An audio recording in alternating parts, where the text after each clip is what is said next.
본 영상은 유튜브 채널 KRTV 뉴스에서 제작하였으며 도움이 되셨다면 좋아요와 구독하기를 눌러주세요.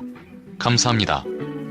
한국이 2020년대 동아시아 최대 AH-64 아파치 보유 국가로 등장한다. 15일 복수의 정부 소식통에 따르면 국방부와 합동참모본부는 육군의 아파치 가디언 추가 구매 사업을 장기 전역 소유로 결정했다. 아파치 가디언 추가 구매 사업은 앞으로 소요 검증을 거쳐 국방중기 계획으로 확정되면 예산이 반영된다. 빠르면 2020년대 초반 사업이 시작할 전망이다. 지구 최강의 공격 헬기 AH-64E 아파치 가디언. 가장 최신 아파치 기종인 AH-64E 아파치 가디언은 지구 상위 공격 헬기 중 최강을 자랑한다. 눈, 주먹, 몸집 중 어디 하나 빠지지 않기 때문이다. 아파치 가디언의 언 APG-78 롱보우 사격 통제 레이더는 로터 초기에 달렸다. 아파치 가디언은 언덕 뒤에 숨은 뒤 롱보우 레이더만 쏙 내밀어 최대 10km 떨어진 적을 찾아낼 수 있다. 한꺼번에 256개의 움직이는 표적을 식별한 뒤 이 가운데 16개 우선 목표를 가려낼 수 있다. AGM-114 헬파이어 공대지 미사일은 마하 1.3의 속도로 최대 10km까지 날아간 뒤 400mm 이상의 강판을 뚫을 수 있다. 미국은 이 미사일을 무인 항공기에 달아 테러리스트나 반군 지도자를 암살하는 데 썼다. M230 30mm 기관포 1문과 하이드라 70mm 로켓의 화력도 만만찮다. 적이 항공기가 나타나면 AIM-92 스팅어 지대공 미사일로 스스로를 지킬 수도 있다. 아파치 가디언의 2000마력짜리 T700, G701D 엔진은 힘이 좋다. 이런 엔진 2개를 탑재했다. 최고 속도 시속 365km로 전장을 누빈다. 2개의 엔진이 서로 떨어져 있기 때문에 한쪽을 못 써도 다른 한쪽으로도 충분히 비행할 수 있다. 골조와 장갑이 튼튼하기 때문에 매듭이 세다. 14.5mm 중기관총도 막아낼 정도다. 열 추적 미사일을 피하기 위해 엔진 배기구 방향이 위로 돼 있고 주변 공기와 섞여 배기가스가 나오도록 만들어졌다. 아파치 가디언은 한마디로 미국 인디언 부족 중 가장 용맹하다는 아파치를 딴 별명 그대로인 공격 헬기다. 현재 육군은 아파치 가디언 36대를 보유하고 있다. 18대를 1개 대대로 해서 2개 대대 분량이다.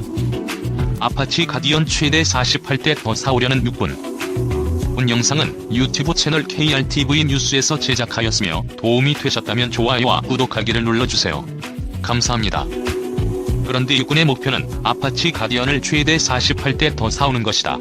정부 소식통은 추가 구매 수량은 아직 결정되지 않았다면서도 육군은 36대 플러스 알파 최대 48대에서 최소 42대를 원한다고 귀띔했다. 육군은 18대의 아파치 대대를 2개에서 4개로 늘리려고 한다. 이 경우 모두 72대가 필요하다. 나머지 아파치 가디언은 교육, 훈련, 정비, 예비 등 용도로 남겨두는 것이다. 육군은 아파치 가디언을 항공작전사령부 소속으로 두면서 유사시 기동군단을 지원하는 임무를 맡길 계획이다. 기동군단의 세계 기계화보병사단은 가급적 빨리 적이 후방 지역을 확보하는 입체기동 작전의 핵심 전력이다. 아파치 가디언의 역할은 선봉에서 기동군단의 길을 터주는 것이다. 육군의 소망이 이루어진다면 한국은 모두 최대 84대의 아파치 가디언을 갖게 된다. 동아시아에선 최대 규모다. 일본이 11대, 인도가 36대, 대만이 29대, 싱가포르가 17대, 인도네시아가 8대의 아파치를 각각 운영하거나 최종적으로 운영할 예정이다. 중동엔 아파치가 꽤 많다. 사우디아라비아 140대, 아랍에미리트 30대, 카타르 48대 등이다. 육군 보유 아파치에다 주한 미군 소속 아파치 48대를 더하면 한반도엔 최대 132대의 아파치가 날아다니는 셈이다. 사우디아라비아 다음 가는 수치다. 그런데 폭병이 아파치 가디언 앞에 나타났다. 비싼 값이다. 지금 국내에서 날아다니는 아파치 가디언의 일대 가격은 무장과 같은 옵션을 뺀 순수 기체가 대략 350억 원이다. 전체 계약액은 36억 달러 정도다. 카타르는 지난 5월 아파치 가디언 24대의 구매 계약을 맺었는데 금액이 30억 달러였다. 물론 헬파이어 미사일 2,500발이 포함된 가격이다.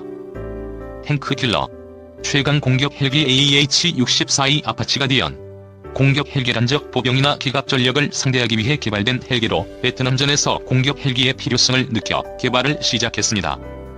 이후 바르샤바 조약군의 기갑 전력을 효과적으로 저지하기 위해 대전차 로켓을 추가한 AH-1G 코브라 공격 헬기를 미국이 1967년 실전에 배치하면서 공격 헬기가 세상에 처음 모습을 드러냅니다. 그러나 전장 환경이 변화하고 당시 적대국이던 소련이 Mi-24 하인드 공격 헬기를 배치하면서 기존의 AH-1 코브라 공격 헬기보다 더 화력이 강하고 기동성이 좋은 공격 헬기를 개발하기 시작했고, 그렇게 탄생한 것이 바로 AH-64 아파치 공격 헬기입니다. AH-64 아파치 공격 헬기는 장명 전통에 따라 북아메리카 원주민 부족의 이름인 아파치를 따서 지었으며, 초기형인 AH-64A부터 최신형인 AH-64A까지 발전해왔습니다.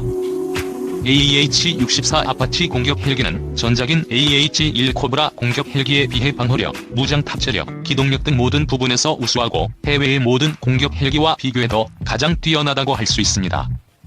특히 AH-64D부터는 롱보우 레이더를 장착하여 작전 수행 능력이 한층 성장했습니다. 2013년 AX 사업에서 AH-64E 아파치 가디언이 선정됨에 따라 현재 대한민국 육군에서 36대의 AH-64E 아파치 가디언이 작전을 수행하고 있습니다. AH-64E 아파치 가디언의 항속거리는 484km로 공중급유 시 서울에서 부산까지 왕복 작전이 가능한 정도인데요. 최대 이륙重량도 1433kg이나 되어 분당 600발 발사 가능한 30mm 기관포 포탄을 동급 공격 헬기가 300여 발 탑재 가능한 데 비해 AH-64E 아파치 가디언은 1200발 탑재 가능합니다. 또한 재원에서 볼 수 있듯이 야간전, 공대지, 공대공 능력이 모두 뛰어납니다.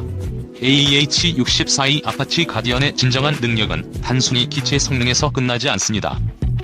핵심은 앞서 말씀드렸던 롱보우 레이더입니다.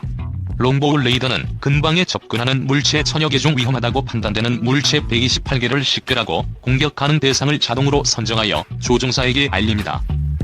조종사는 발사 버튼만 누르면 되며 링크 시스템을 통해 다른 기체에도 전송 가능합니다. 위의 오른쪽 사진을 보시면 프로펠러 위에 붙어있는 동그란 물체가 롱보우 레이더입니다.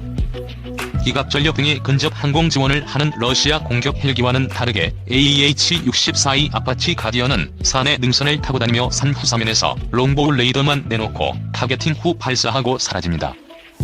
동그랗고 귀여운 모습과는 달리 아주 위협적인 롱보우 레이더 AH-64E 아파치 가디언을 더욱 강력하게 만들어주는 든든한 역할을 하고 있네요.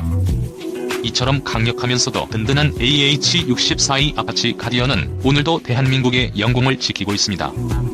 아파치 가디언 vs 국산 헬기.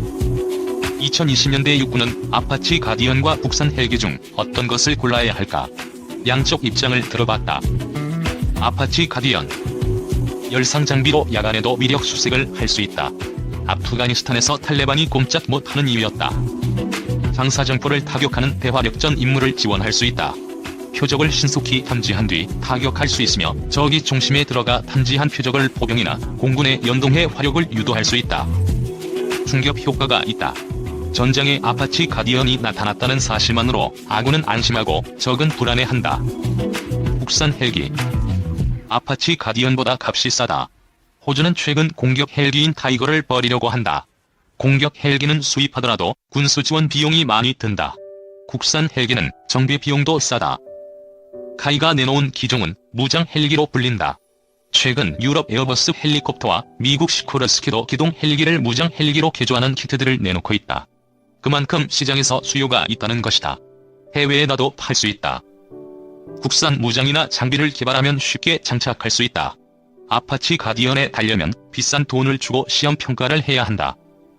또 다른 정부 관계자는 아파치 가디언을 사오더라도 국내에 남는 게 하나도 없다면서 국내 기술이 점점 좋아지고 있다.